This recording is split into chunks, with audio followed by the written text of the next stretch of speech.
सभी को जय मसीह की। प्रभु आप सबको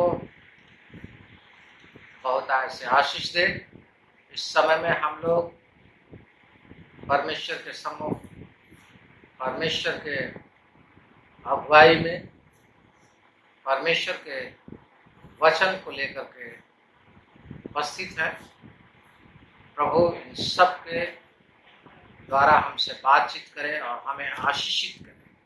इसके लिए हम लोग प्रभु के पास चलेंगे और प्रार्थना करेंगे। धन्यवाद प्रभु, महान, जीवित, सर्वशक्तिमान, दयालु और पराक्रमी परमेश्वर पिता, हमारे उद्धारकर्ता, जीवनदाता,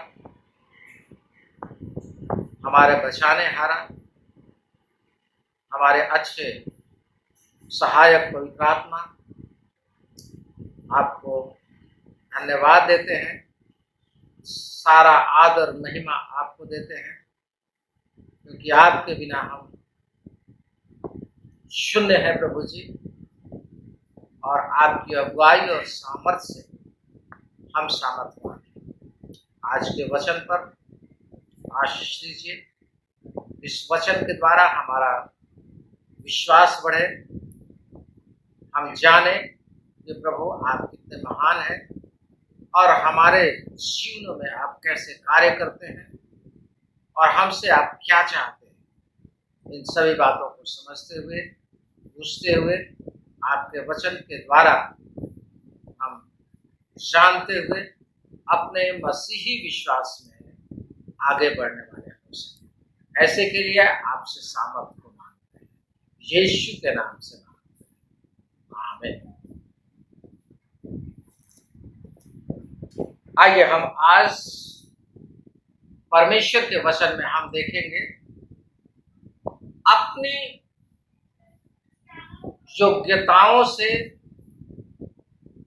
दुर्बलताओं से बढ़कर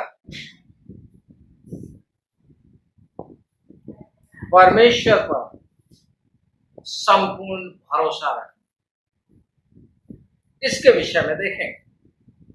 हम मनुष्य हैं, हम समझते हैं कि हमारे ऊपर में ये परिस्थितियां हैं, ये कमजोरियां हैं, हम कैसे इनसे पार पाएंगे। हमारा ध्यान अपनी कमजोरी की ओर जाता है, अपनी अयोग्यता की ओर जाता है, अपनी दुर्बलता की ओर जाता है, अपनी कमी की ओर जाता है, और हम ये देखते हैं कि हम तो नीरे मनुष्य हैं, हम क्या कर सकते हैं। लेकिन एक मसीही को समझना ये बहुत जरूरी है कि जिस परमेश्वर को वो जानता है, जिस प्रभु को वो जानता है, वो कैसा परमेश्वर है। जब उसको हम वचन के अनुसार देखते हैं तो हम ये पाते हैं कि सब हम संपूर्ण मन से, पूरे तरीके से, सारे प्राण, सारे बुद्धि, सारी समझ और सारी शक्ति के साथ में जब अपने परमेश्वर पर भरोसा रखते हैं और उससे प्रेम करते हैं, तो हमारा परमेश्वर हमारे लिए अपनी विश्वास योग्यता को सामर्थ्य के द्वारा प्रकट करता है। बस हमें अपने परमेश्वर पर पूर्ण भरोसा रखना है, यानी पूरे तरीके से भरोसा रखना है।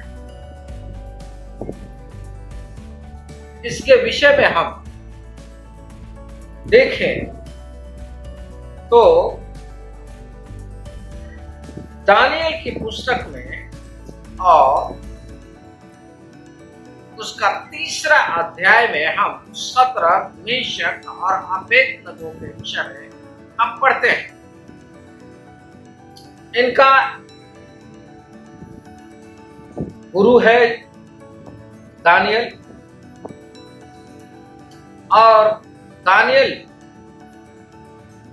ने इन लोगों को परमेश्वर के साथ चलने के लिए सिखाया और समझाया और बताया है, और ये लोग भी दानियल की तरह ही परमेश्वर पर भरोसा रखते हैं।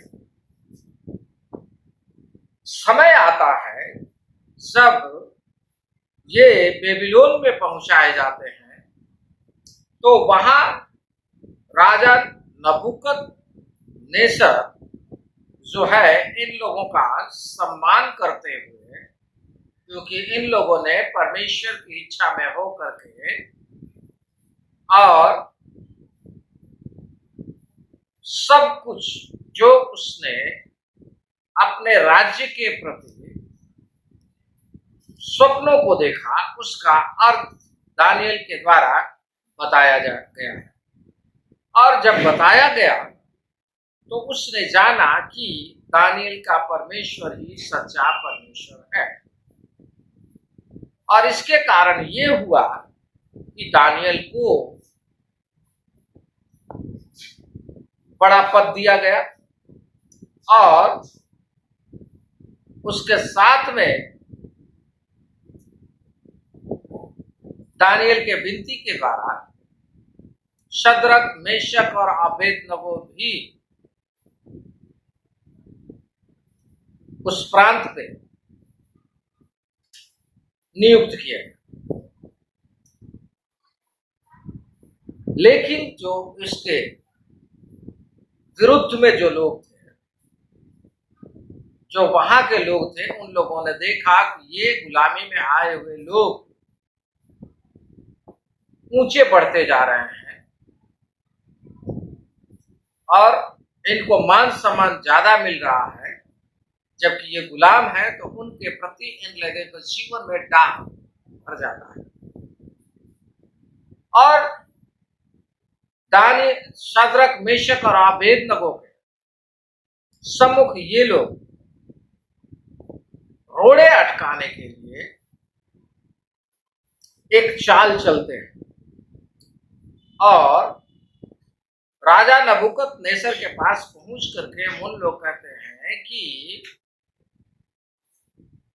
सोने की एक मूर्त बनवाई जाए जो बहुत ऊंची हो, जिसकी ऊंचाई 60 हाथ और चौड़ाई 6 हाथ हो, और वो मैदान में खड़ा किया जाए, और सारे लोगों को, चाहे हाकिम हो चाहे कोई भी हो, सबको ये कहा जाए कि वो सब आकर के उस मूर्त को दंडवत करें, और जो दंडवत न करे वो जलते हुए भट्टे में डाल दिया जाए, धधकते हुए भट्टे में डाल दिया जाए। क्योंकि वो लोग जानते थे कि शद्रक, मेशक, अबेदनगो जो है वो इस्राएलियों के परमेश्वर को मानने वाले लोग हैं, और ये मूर्ति के सामने झुकेंगे नहीं, और इस प्रकार से शद्रक, मेशक, अबेदनगो भट्टे में डाल दिए जाएंगे और मार डाले जाएंगे।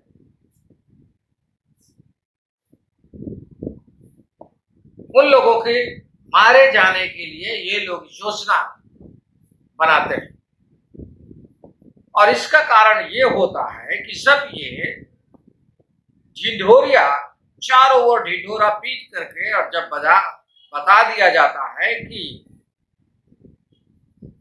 सोने की जो मूर्त खड़ी कराई गई है उसको जो व्यक्ति दंडवत नहीं करेगा वो आग के भट्टे में डाल दिया जाएगा, तो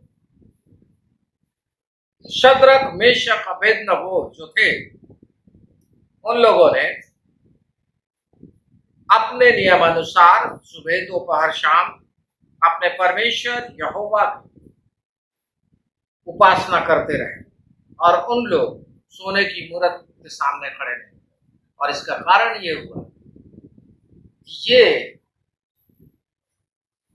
बात राजा नबूकदनेस्सर को बताई गई, और उनको बुलवाया गया, और उनसे कहा गया कि तुम्हारे पास अभी समय है, तुम लोग जो हमारे देवता को उपासना नहीं करते और मेरी खड़ी कराई हुई सोने की मूर्त को दंडवत नहीं करते, तो तुम लोग जानबूझकर ऐसा करते हो। और अगर तुम लोग अभी भी समय है, अगर अभी तुम गिर करके प्रणाम करो, उसको दंडवत करो, तो तुम इस धधकते हुए भट्ठे में से बचाए जा सकते हो। और अगर तुमने इस आज्ञा का उल्लंघन किया तो धधकते हुए भट्ठे के बीच में डाल दिए जाओगे। शद्रक, मेशक, अबेदनगो ने राजा नबूकदनेस्सर को ये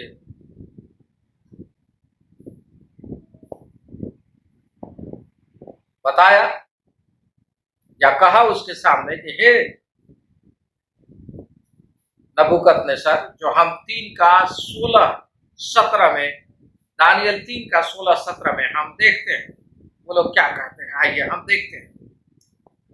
शद्रक, मेशक, अबेदनगो ने राजा से कहा, हे नबूकदनेस्सर, इस विषय में तुझे उत्तर देने का हमें कुछ प्रयोजन नहीं जान पड़ता। हमारा परमेश्वर जिसकी हम उपासना करते हैं, वह हमको उस धधकते हुए भट्ठे की आग से बचाने की शक्ति रखता है। वरन हे राजा, वह हमें तेरे हाथ से भी छुड़ा सकता है। परंतु यदि नहीं, तो हे राजा, तुझे मालूम हो कि हम लोग तेरे देवता की उपासना नहीं करेंगे और न तेरी खड़ी कराई हुई सोने की मूर्त को दंडवत करेंगे। यहां समझने वाली बात है, उन लोगों के सामने यहां एक समस्या है कि वो लोग मनुष्य है, गुलाम में है और दंडवत नहीं किए हैं, इसलिए आग के भट्ठे में डाले जाए। उन लोगों को मालूम और वो जानते हैं कि आग के भट्ठे में डालते ही हमारा हड्डी, पसली, मांस कुछ भी नहीं बचेगा, हम भस्म हो जाएंगे। ये दंड के रूप में हमारे ऊपर में आएगा। लेकिन वो लोग जानते हैं इस बात पर, भरोसा करते हैं इस बात पर कि जिस परमेश्वर को हम जानते हैं, जिस परमेश्वर की हम उपासना करते हैं, वो हमें उस धधकते हुए आग के भट्ठे से बचाने की शक्ति, सामर्थ्य, योग्यता रखता है। इसलिए वो लोग राजा से उत्तर भी देते हैं कि हमें चाहे कुछ भी नहीं, अगर परमेश्वर हमें नहीं भी बचाए तब भी कोई बात नहीं, लेकिन हम लोग इस बात को तो जानते हैं कि हमारा परमेश्वर इस धधकते हुए भट्ठे से बचाने की योग्यता रखता है, तो सामर्थ्यवान है, वो हमें बचा सकता है, इसमें कोई दो राय नहीं। उनका भरोसा इसी प्रकार से था। इसलिए राजा का गुस्सा 7वें आसमान पर पहुंचा और राजा ने उन लोगों को धधकते हुए भट्ठे में डलवा दिया। और जो धधकता हुआ भट्ठा था उसको 7 गुना भड़काया गया, धधकाया गया और उसमें इन शद्रक, मेशक, अबेदनगो को डाल दिया गया। डालने वाले झुलस गए, जल मरे। लेकिन जब ये डाले गए तो राजा अपनी कुर्सी से घबरा करके उछल करके खड़ा हो गया और उसने देखा और क्या कहता है 24 पद से, इसी का 24 पद से, तब नबूकदनेस्सर राजा अचंभित हुआ और घबरा कर उठ खड़ा हुआ और अपने मंत्रियों से पूछने लगा, क्या हमने उस आग के बीच 3 ही पुरुष बंधे हुए नहीं डलवाए? उन्होंने राजा को उत्तर दिया, हाँ राजा, सच बात है। फिर उसने कहा, अब मैं देखता हूं कि 4 पुरुष आग के बीच खुले हुए टहल रहे हैं और उनको कुछ भी हानि नहीं पहुंची, और चौथे पुरुष का स्वरूप ईश्वर के पुत्र के सदृश है। राजा उछल गया जब उसने देखा कि शद्रक, मेशक, अबेदनगो जो आग के भट्ठे में डाले गए हैं, जलने की बजाय उसमें टहल रहे हैं। और वो सिर्फ 3 ही नहीं, एक और व्यक्ति जो परमेश्वर के पुत्र के सदृश है, जो उनके साथ उस आग के भट्ठे में ऐसे टहल रहा है जैसे वो पार्क में, बगीचे में, जैसे घास बिछी हुई हो, नरम नरम घास हो और उस पे वो टहल रहा है। राजा इस चौथे पुत्र को देख करके वो कहता है, उन लोगों को बाहर निकाला गया और बाहर निकाला गया, और वचन बताता है, 27 पद बताता है कि उनके सिर का एक बाल भी न झुलसा, न उनके मोजे कुछ बिगड़े, न उनमें जलने की कुछ गंध आई, और न उनके देह में आग का कुछ भी प्रभाव पाया गया। और राजा जो अपनी मूरत को अपने देवता की उपासना कराने के लिए उन लोगों पे जबरदस्ती दबाव डाल रहा था, और उसका गुस्सा जो 7वें आसमान पे पहुंच गया था, जिसने 7 गुना भट्टे को धधका कर उसमें डलवाया था, उसका सारा गुस्सा काफूर हो गया। और वो यहां वही एक बार फिर से कहने पाता है, 28 पद, धन्य है शद्रक मेशक अबेदनगो का परमेश्वर, जिसने अपना दूत भेजकर अपने इन दासों को इसलिए बचाया क्योंकि इन्होंने राजा की आज्ञा न मानकर तुझी पर भरोसा रखा, और यह सोचकर अपना शरीर भी अर्पण किया कि हम अपने परमेश्वर को छोड़ किसी देवता की उपासना या दंडवत ना करेंगे। इसलिए अब मैं यह आज्ञा देता हूं कि देश देश और जाति जाति के लोगों और भिन्न भिन्न भाषा बोलने वालों में से जो कोई शद्रक मेशक और अबेदनगो के परमेश्वर की कुछ निंदा करेगा, वह टुकड़े टुकड़े किया जाएगा और उसका घर पूरा बनाया जाएगा, क्योंकि ऐसा कोई और देवता नहीं जो इस रीति से बचा सके। तब राजा ने बेबीलोन के प्रांत में शद्रक मेशक अबेदनगो का पद और ऊंचा किया। हम यहाँ इन 3 व्यक्तियों को देखते हैं। इनका भरोसा कहाँ है? इनका भरोसा अपने परमेश्वर पर है। जीवन का भरोसा अपने परमेश्वर पर है। वो लोग जानते हैं कि हमारे जीवन की सुरक्षा परमेश्वर के द्वारा ही हो सकती है। वो सब कुछ कर सकता है।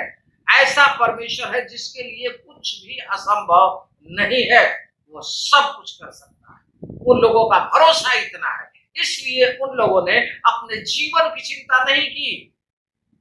उन लोगों ने कहा ये जीवन भी प्रभु का है, ये जीवन भी परमेश्वर का है, इसलिए नहीं भी बचाएगा तब भी और बचाएगा तब भी, ये जीवन तो परमेश्वर का है, ये देह तो परमेश्वर का है। लेकिन हम जानते हैं कि वो परमेश्वर बचाने का परमेश्वर, उनका पूरा भरोसा अपने परमेश्वर पर है। इसलिए उनके जीवन में परमेश्वर काम करता है ये चौथा व्यक्ति के द्वारा, जो यीशु मसीह है, जिसके द्वारा वो उनका बचाव करता है। और राजा उनको निकलने की आज्ञा देता है देख करके, और उन्हें फिर उसी परमेश्वर की, उस शद्रक मेशक अबेदनगो परमेश्वर का बड़ाई करता है और कहता है कि उनके जैसा कोई दूसरा परमेश्वर है ही नहीं।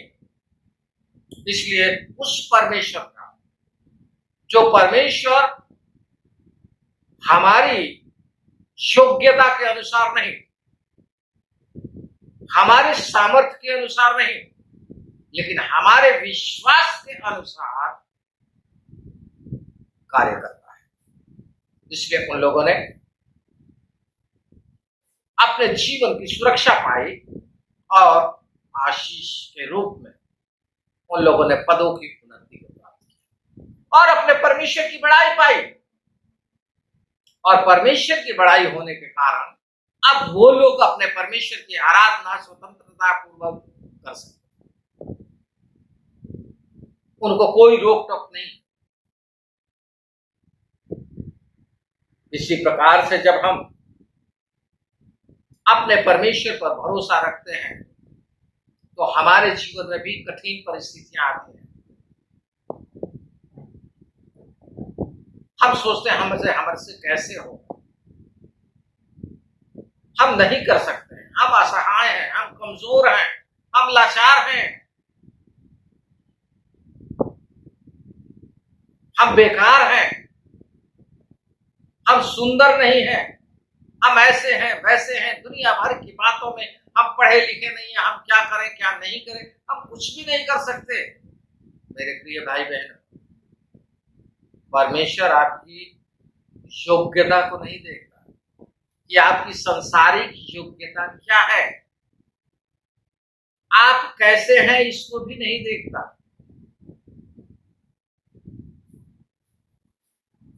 आपका योग्यता परमेश्वर के सामने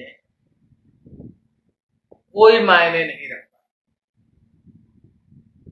मायने ये रखता है कि आप कितना अपने परमेश्वर पर भरोसा अर्थात विश्वास करते हैं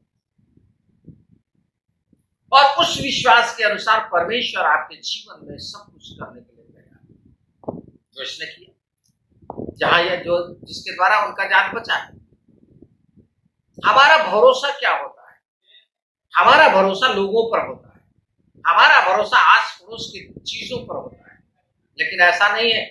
यहां वचन बताता है कि उनका भरोसा लोगों पर नहीं है कि लोग मुझे बचाएंगे, राजा से गुहार करेंगे तब बच जाएंगे। लेकिन ये लोग तो कह रहे हैं हे राजा, हमें इसके विषय में कुछ कहने की जरूरत नहीं है, हम जानते हैं कि हमारा परमेश्वर इस आग के भट्टे से भी बचा सकता है, लेकिन नहीं भी बचाए तब भी हमारे लिए कोई बात नहीं, हम मरने के लिए तैयार।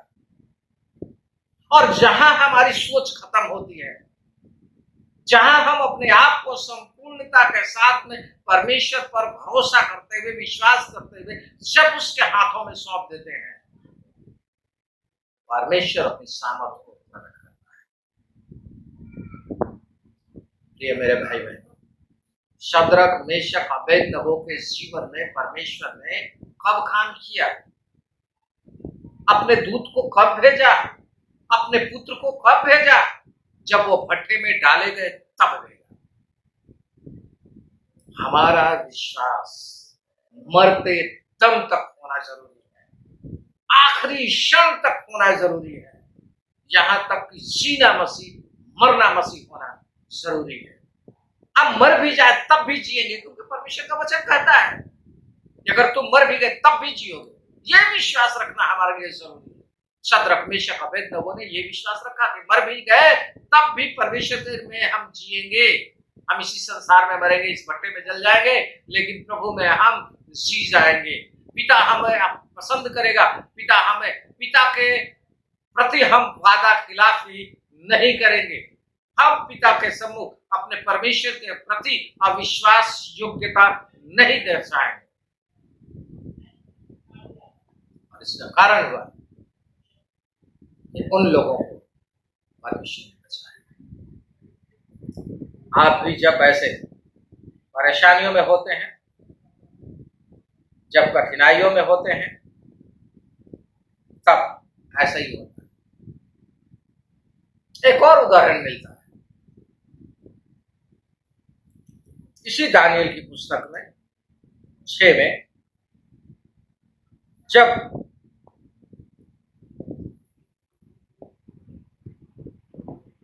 दानियल को सिंहों के मांद में डाला जाता है।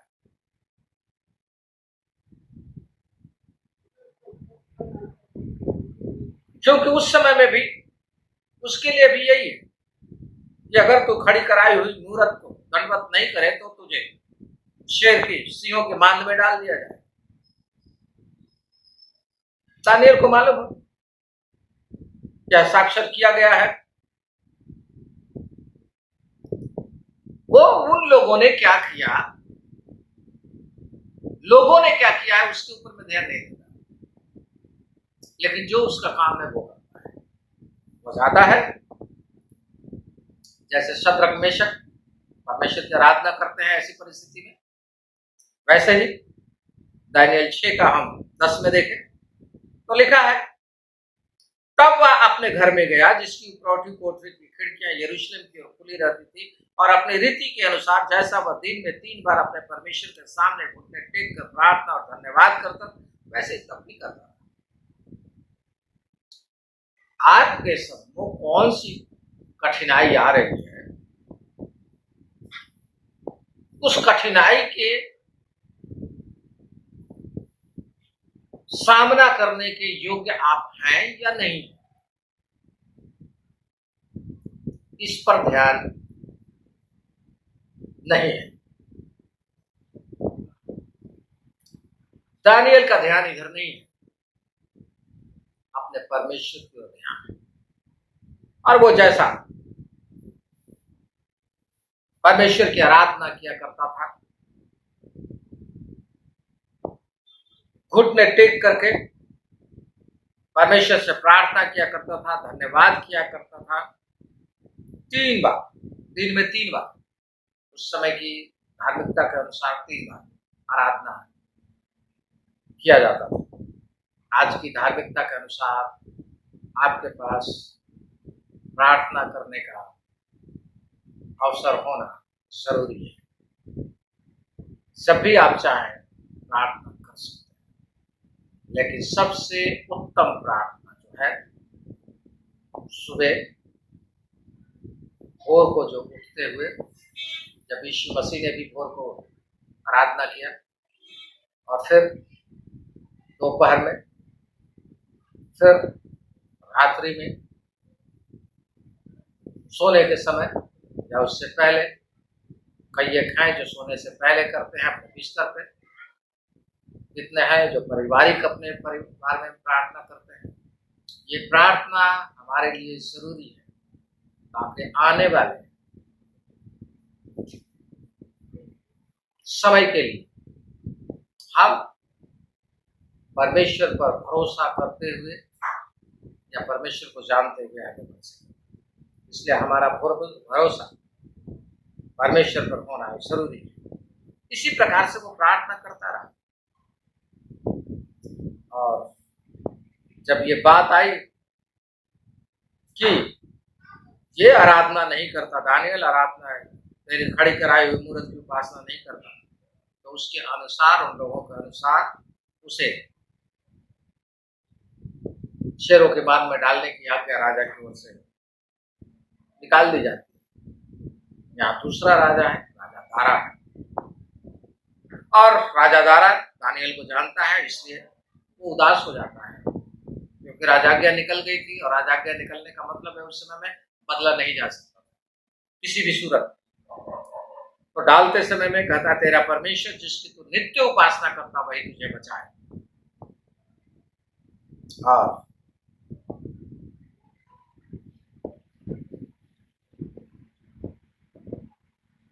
सुबह उठ करके जब वो जाता है, और जिस गड्ढे में वो डाला गया था, जहां भूखे शेर थे, उनके सम्मुख वो पहुंचता है, कुएं के पास पहुंच करके, और वो आवाज लगाता है, हे दानियल, हे जीवित परमेश्वर के दास, क्या तेरा परमेश्वर जिसकी तू उपासना करता है उसने तुझे बचाया है?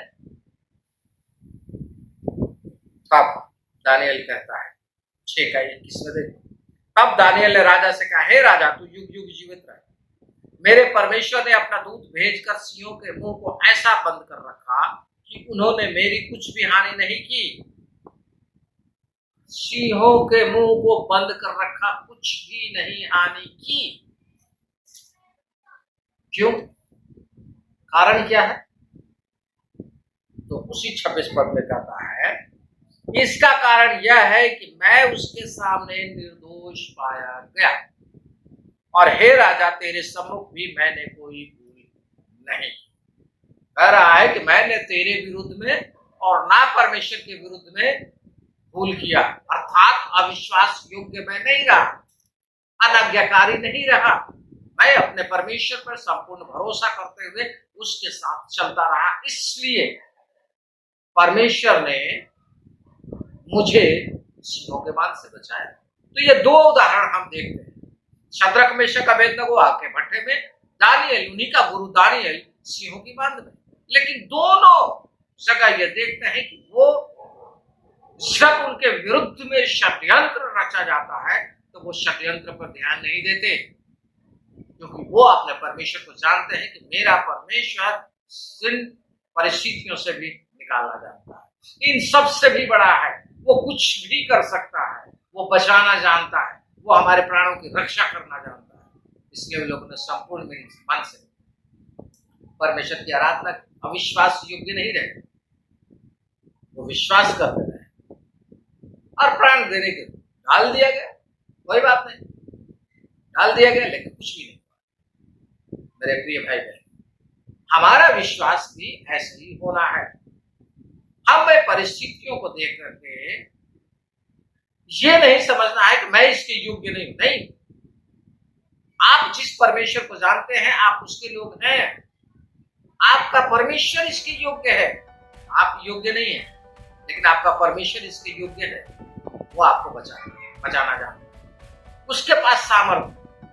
वो परमेश्वर जो असंभव को संभव करने वाला परमेश्वर, वो जो समुद्र को चुल्लू में नापता है और पृथ्वी को बीते से नाप लेता है, ऐसा परमेश्वर आपके सामने, उसके लिए कुछ भी असंभव, सब कुछ वो कर सकता। तो जिस परमेश्वर पर आप भरोसा करते हैं वो सनातन काल से है और सनातन काल तक है। ऐसा परमेश्वर जो सर्वे सर्वा है, वो परमेश्वर आपका परमेश्वर, वो सब कुछ कर सकता है। आपको बचाने के लिए अपने पुत्र यीशु मसीह को भी हमारे लिए दे सकता है,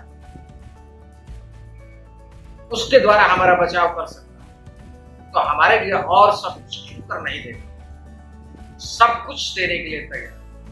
अर्थात आपकी योग्यता नहीं, आपके परमेश्वर की योग्यता क्या है उसको जानने की आवश्यकता है।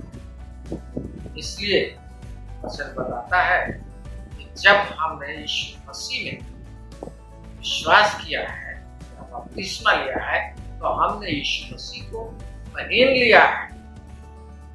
हमारा भरोसा हमारे ऊपर नहीं, जिसको हमने पहना है उसके ऊपर बैठना है, और जो लड़ाई होनी है जिसको हमने पहना है उसके थ्रू होना है।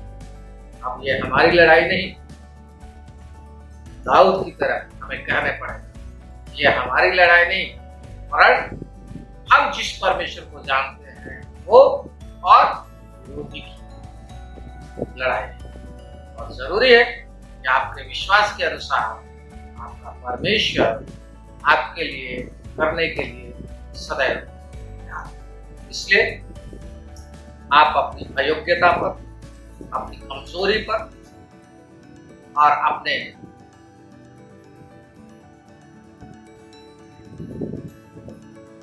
सामर्थ्य पर दृष्टि न करते हुए अपने परमेश्वर को दृष्टि, जो सब कुछ कर सकता है। और जब परमेश्वर हमारे है तो हमारा विरोधी कौन हो सकता है? कोई नहीं। परमेश्वर आप सबको दाय से आशीष दे, सबको जय मसीह। आइए प्रार्थना करें। धन्यवाद प्रभु, इस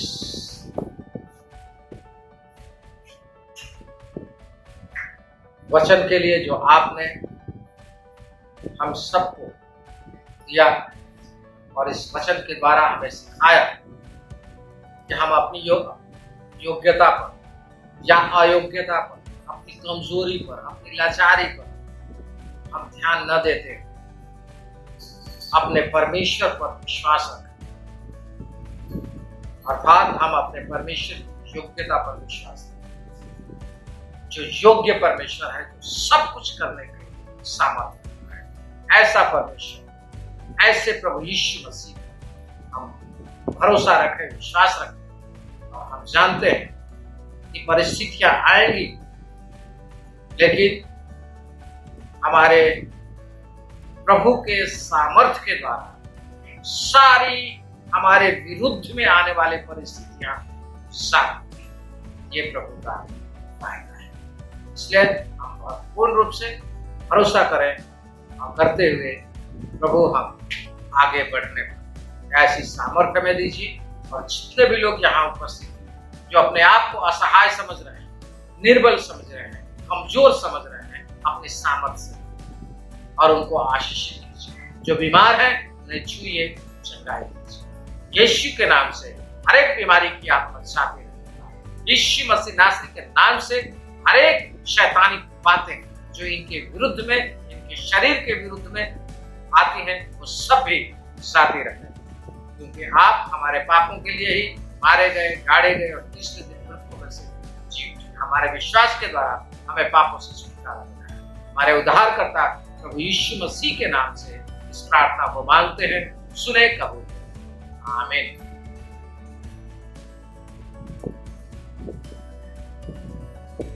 सबको जय मसीह की।